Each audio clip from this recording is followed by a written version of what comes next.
Hello everyone and welcome back to another tutorial where I'm going to show you how you can customize your heroes on the Dota 2 game. So let's get started right away.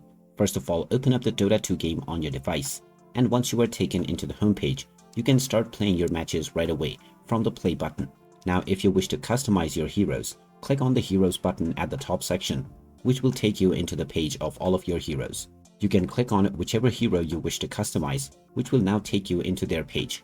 From here, you can click on the Customize button at the right side, and you will now see all of the customizations that you can make to this hero.